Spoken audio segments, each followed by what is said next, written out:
Bienvenue, devant moi se trouve un Samsung Galaxy S26 Ultra et aujourd'hui je vais vous montrer comment passer par le processus de configuration de cet appareil.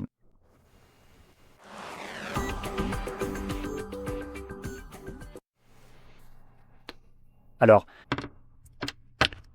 lorsque vous l'allumez pour la toute première fois, vous devriez voir le même écran que celui que j'ai devant moi, qui est simplement une page d'accueil.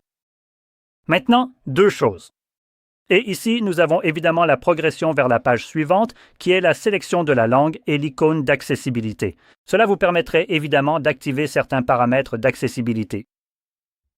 Maintenant, selon l'endroit où vous vivez et si vous parlez la langue de cet endroit, par défaut, votre téléphone choisira probablement la langue du lieu où vous vous trouvez actuellement, ce qui, pour moi, aurait normalement été le polonais. Et lorsque vous accédez aux paramètres d'accessibilité, cela pourrait être cela aurait pu être en polonais pour moi, mais ce n'est pas le cas en ce moment, parce que je ne me suis pas connecté au réseau avant de réinitialiser cet appareil et qu'il était réglé en anglais, donc il s'en souvient. Mais sachez simplement que si vous prévoyez de modifier des paramètres d'accessibilité, il vous faudra peut-être d'abord changer la langue, puis revenir en arrière. Maintenant, dans les paramètres d'accessibilité, nous avons une longue liste de différents éléments que vous pouvez personnaliser, comme l'inversion des couleurs, le clavier à contraste élevé, le zoom de l'écran, la taille de la police, les loupes, et ainsi de suite. Donc, vous avez plein de choses à tester ici, si vous le souhaitez. Vous savez, pour obtenir l'apparence parfaite, afin que l'affichage soit le plus facile à voir pour vous. Quoi qu'il en soit, nous avons aussi des options comme Talkback ici. Si vous ne pouvez vraiment pas voir, vous pouvez utiliser cela à la place. Maintenant, pour revenir en arrière, il faudra évidemment appuyer sur le bouton de démarrage. Laissez-moi juste poser quelque chose, parce que les vibrations de la caméra sont énormes. Et ici, vous devrez choisir la langue souhaitée. Je vais rester sur l'anglais, mais pas la version UK.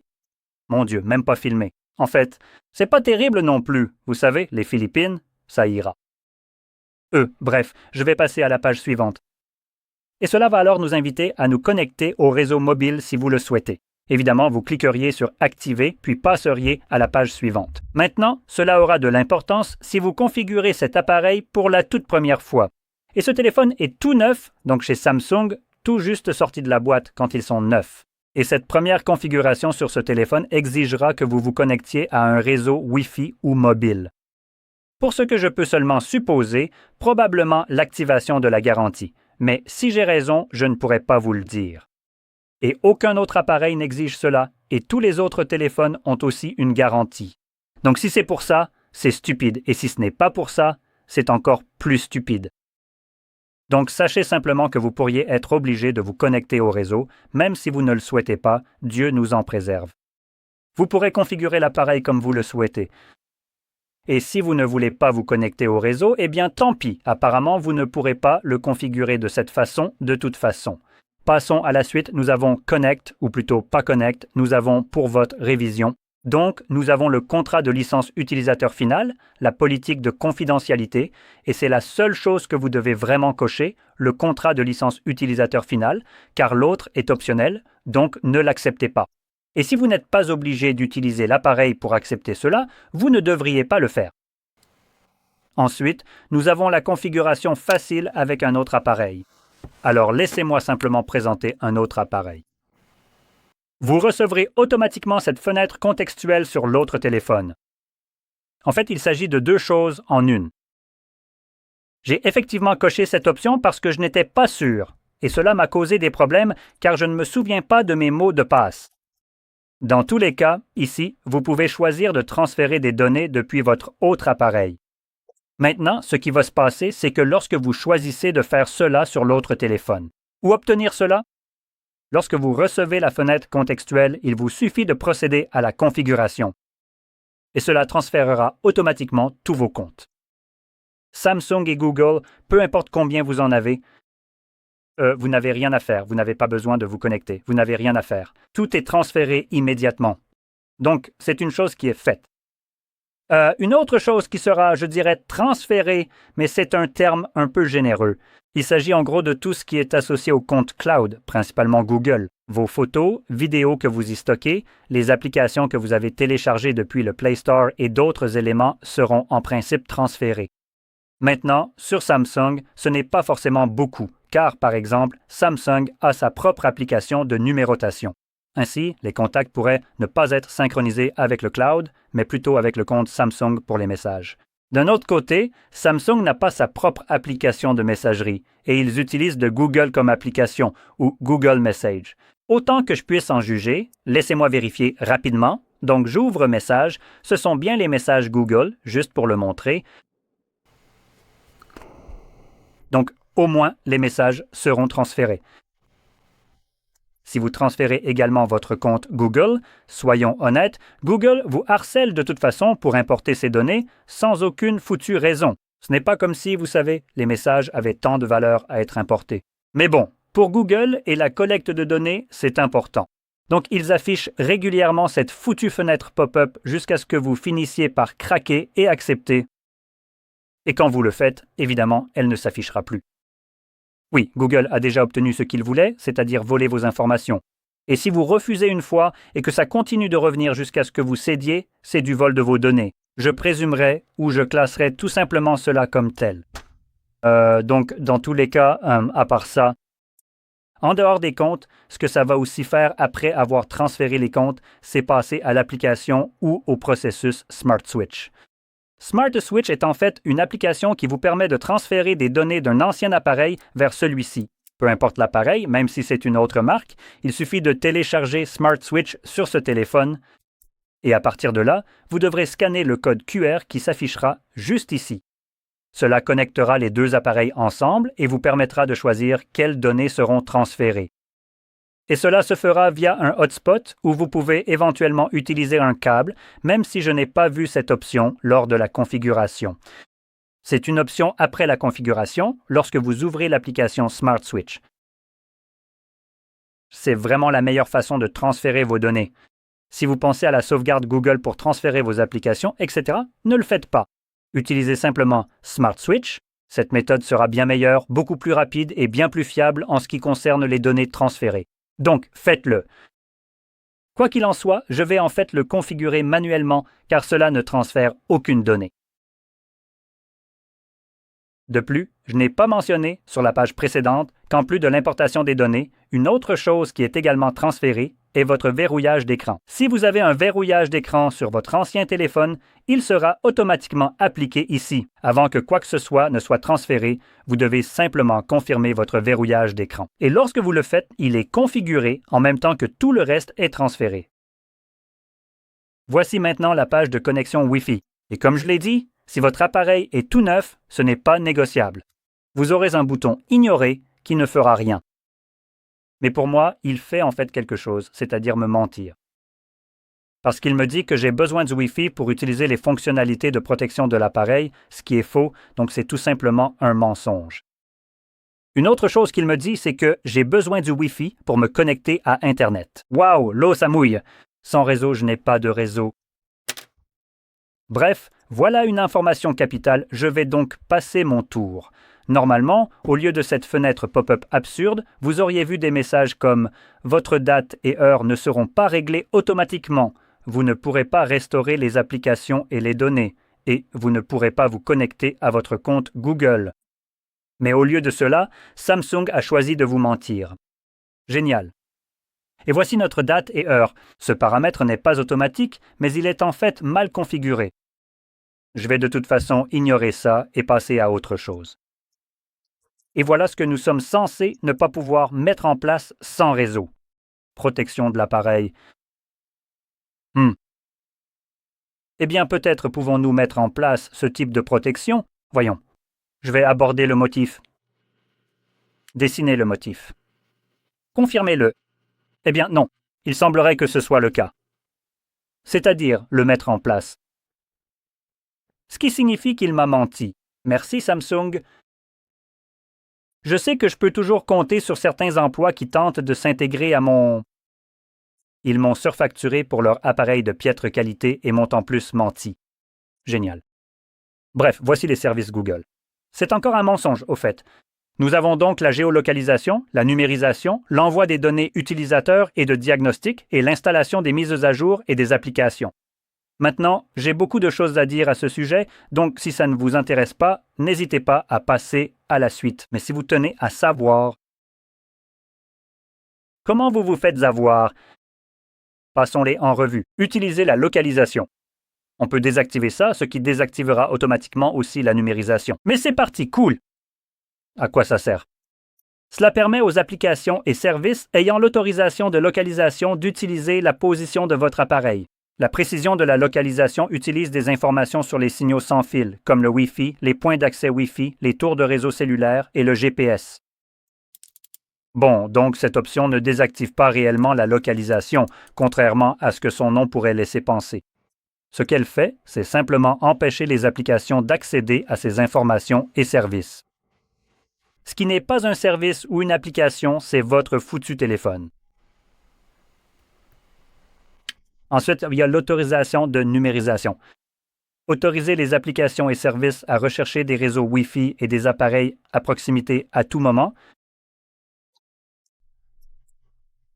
même lorsque le Wi-Fi ou le Bluetooth est désactivé. Pardon, quoi? Donc, encore une fois, en pensant que cette option est désactivée, on s'attendrait à ce que cela n'arrive plus.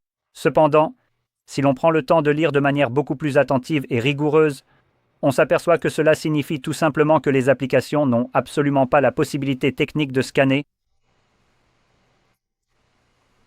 les réseaux Wi-Fi et les appareils à proximité à tout moment. À tout moment. D'accord, donc potentiellement, cela voudrait dire qu'il pourrait peut-être scanner lorsque vous ouvrez l'application, ce qui ne serait pas à tout moment, mais à un moment précis. Et potentiellement, cela implique aussi que votre Wi-Fi et votre Bluetooth sont toujours activés, même lorsqu'il semble qu'ils soient désactivés. De plus, il n'est fait aucune mention du fait que votre appareil soit lui-même détectable, il est simplement dit que votre appareil ne peut pas rechercher d'autres signaux. Cela ne signifie pas qu'il ne diffuse pas ses propres messages. D'autres appareils peuvent également détecter celui-ci, ce qui, dans ce cas précis, empêcherait la désactivation de ce titre, constituant ainsi une autre façon d'évaluer votre position.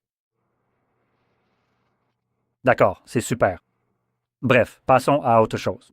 Informations sur l'appareil auquel nous avons envoyé des données utilisateurs et de diagnostic. De manière générale, toutes les données présentées ici sont des données utilisateurs. Mettons les choses au clair, désactiver cette option impliquerait qu'aucune donnée ne devrait être associée à ce simple titre. Aucune donnée ne devrait-elle quitter ce téléphone. Je veux dire, bon sang, c'est essentiellement ce que cela voudrait dire au fond. Mais si l'on regarde la description réelle, aider à améliorer votre expérience sur appareil Android en envoyant automatiquement à Google des données de diagnostic et d'utilisation des applications et de l'appareil. Et si tu allais te faire voir Google? Évidemment, il faut désactiver cette merde immédiatement. Je fais partie de ceux qui, quand ils dépensent 1200 $ pour un appareil, je ne devrais pas avoir à partager la moindre connerie provenant de celui-ci. C'est dans l'intérêt de Google de me fournir le meilleur putain de produit. C'est de là qu'ils tirent leur argent. Pourquoi ne pas prendre cet argent et l'investir pour découvrir ce qui ne va pas, au lieu d'essayer de piquer mes données pour pouvoir les vendre et gagner encore plus d'argent, hein? Qu'est-ce que tu en dis? Ça aurait été une idée fantastique ici. Mais évidemment, ce n'est pas comme ça que ça fonctionne ici chez Google. Alors désactive cette merde. Il n'y a aucune raison pour que tu doives jamais partager des données pour améliorer n'importe quel type de produit à l'avenir. Pour un produit que tu as déjà payé plein tarif, qui devrait déjà avoir tout ce dont tu as besoin. Et si Google veut améliorer quelque chose, c'est dans leur propre intérêt de le faire. Ce n'est pas dans ton intérêt de partager tes données pour qu'ils puissent les monétiser alors que tu ne verras jamais la moindre trace d'argent issue de cette monétisation. Et en réalité, tout cela sert surtout à collecter tes données d'utilisation, ce que tu recherches, ce que tu aimes, etc. Ainsi, ils peuvent essentiellement créer des profils sur toi et t'afficher des publicités encore mieux ciblées et aussi revendre ces données pour gagner encore plus d'argent. Il n'y a aucune raison de faire ça. Et enfin, il y a l'installation des mises à jour et des applications maintenant. Ça, c'est juste Google. Pour être franc, c'est comme s'il te regardait droit dans les yeux, se léchait les lèvres, te montrait un doigt d'honneur et disait « On fera ce qu'on veut ». Et pour expliquer cela, en gros, ils affirment qu'en continuant, ce qui est automatiquement une sorte de chantage, je dirais, parce que tu n'as pas vraiment le choix d'utiliser cet appareil sans accepter de continuer. Je ne peux pas fermer ce truc et continuer sans, ou genre carrément me débarrasser de la configuration pour ne pas avoir à continuer. Donc, en continuant, tu acceptes que l'appareil puisse aussi automatiquement télécharger et installer des mises à jour et des applications de Google. En soi, ça n'a pas vraiment l'air si grave. Encore une fois, comme beaucoup de choses ici, c'est surtout ce qui manque qui est important, plutôt que ce qui est écrit. Donc, d'une certaine manière, tu peux en gros désactiver les mises à jour, comme tu le sais, dans les paramètres, les mises à jour système, les mises à jour des applications, tout ça, tu peux les désactiver. Cela n'a strictement aucun effet. Donc, ce qu'il y a vraiment ici, ce qui manque ici, ce sont les services de mise à jour OTA. Maintenant, si tu ne sais pas ce que c'est, ce qui, je suppose, est assez courant, les services de mise à jour OTA sont un service, pas une application. C'est un processus qui fonctionne en arrière-plan, caché sur ton appareil et qui est responsable de l'installation sur tes appareils. La bonne partie, ce sont les correctifs de sécurité. Donc, lorsque Google découvre une quelconque vulnérabilité dans leur système, il la corrige via ce service. Tu n'en es donc jamais informé, ce n'est pas comme si tu t'en souciais vraiment, n'est-ce pas? C'est le travail de Google de corriger cela pour éviter que ce soit exploité afin que ton appareil ne soit pas vulnérable à certains piratages, exploits, etc. Maintenant, ce que cela permet aussi à Google, c'est d'installer n'importe quelle connerie qu'ils veulent sur ton appareil, littéralement tout ce qu'ils veulent. Ils peuvent le modifier à tout moment sans ta permission. Et en plus, ce que je trouve dégoûtant, c'est que cela peut être modifié après que tu aies acheté l'appareil et tu pourrais ne pas être d'accord avec ça. Ce qui m'amène à un exemple dont tu as peut-être entendu parler ou pas, qui concerne aussi Samsung. Eh bien, quelle chose malheureuse. Donc, Samsung avait ou a des réfrigérateurs intelligents.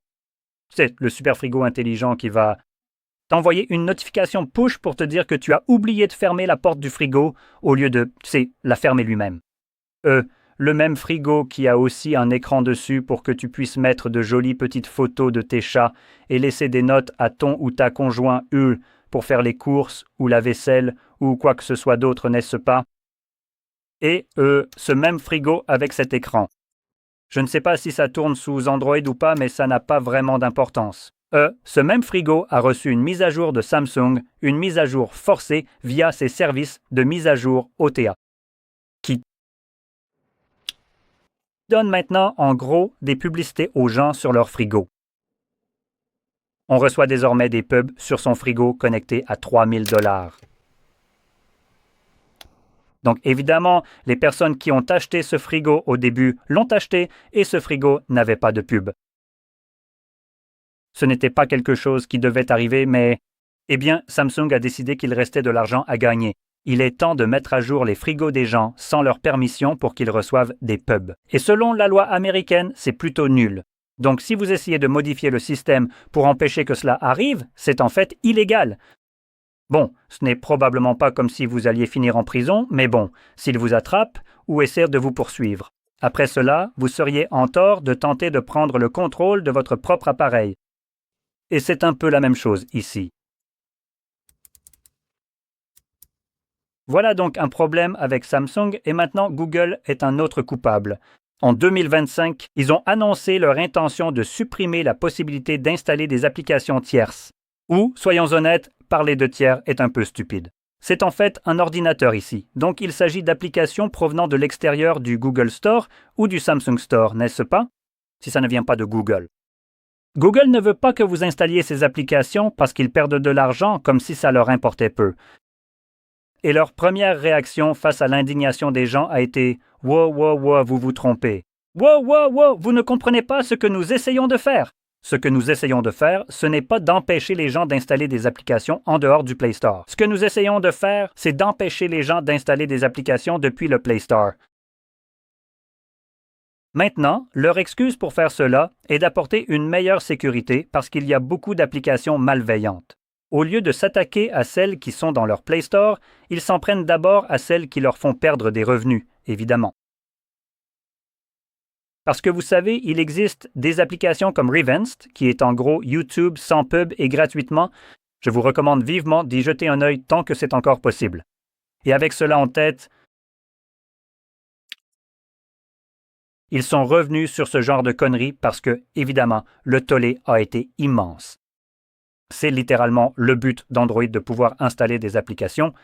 Donc ils ont fait marche arrière et ont dit qu'ils n'allaient pas faire ça. Et maintenant, en 2026, quelque part au début de l'année, ils ont agi en douce comme des petits sournois. Ces petits, vous savez, ces enfoirés sournois sont revenus en mode « Psst, en fait, on va le remettre en place ». En espérant que cette fois-ci, personne ne le remarquera, que la colère se soit calmée et que personne ne verra qu'on recommence. Eh bien, je suis là pour le remarquer. C'est en septembre qu'ils vont le faire, donc d'ici septembre. Je recommande de télécharger une application qui vous permet de voir les processus en arrière-plan et de vous débarrasser des services de mise à jour OTA. Comme ça, Google ne pourra pas imposer cette merde sur votre appareil. Et juste pour expliquer cela, afin que vous compreniez bien de quoi il s'agit, ce que Google prévoit de faire, c'est essentiellement forcer les développeurs à divulguer leurs informations personnelles. Donc en gros, si quelque chose se passe, Google a tous leurs numéros, vous voyez, ils ont tout sous la main.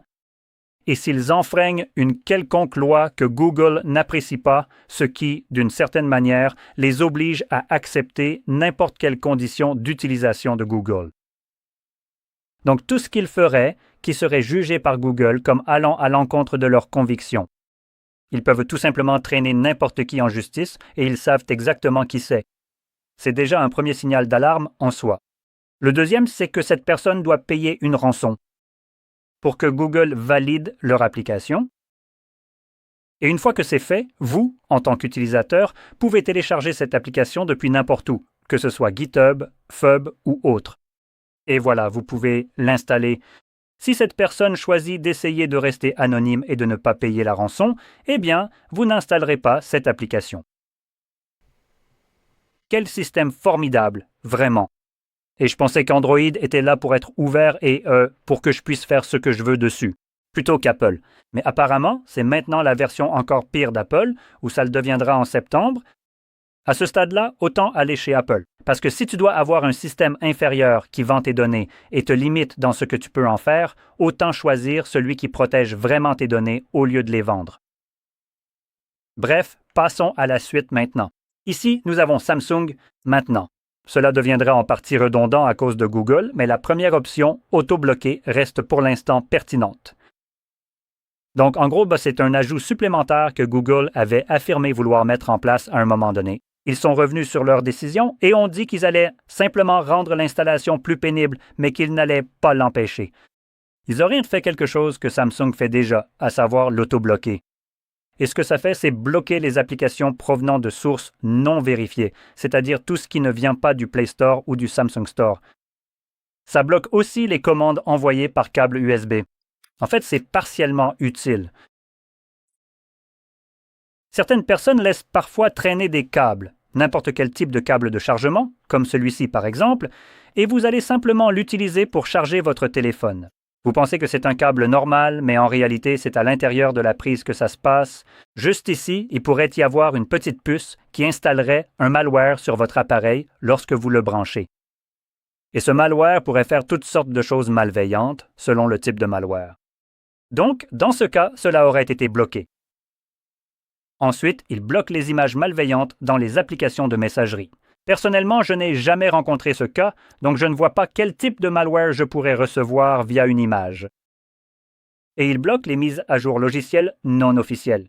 Je ne sais pas combien de personnes installent des mises à jour en dehors des paramètres.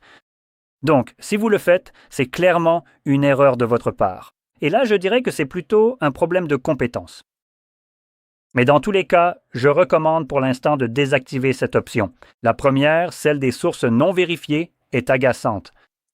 Quand vous téléchargez une application depuis Internet, vous ne pourrez pas l'installer.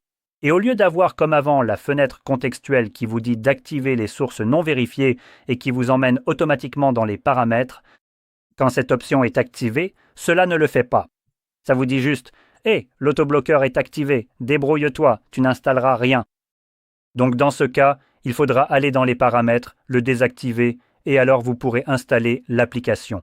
D'autres choses comme les services de personnalisation, les données personnalisées et l'intelligence. Ça ressemble à de la collecte de données, donc je vais automatiquement désactiver ça. Et ensuite, nous avons « Choisissez votre mode d'affichage ou thème, sombre, clair, c'est à vous de voir. Moi, je vais rester sur le mode clair. » Et cela termine en gros la configuration. Donc, c'était une configuration assez longue ici, mais j'espère que vous avez trouvé ça instructif et utile et qu'à présent vous savez ce qui va se passer en septembre. Comme ça, vous savez, ça ne passe pas inaperçu comme Google le voudrait. Quoi qu'il en soit, si vous avez trouvé cela très utile, n'oubliez pas de liker, de vous abonner et merci d'avoir regardé.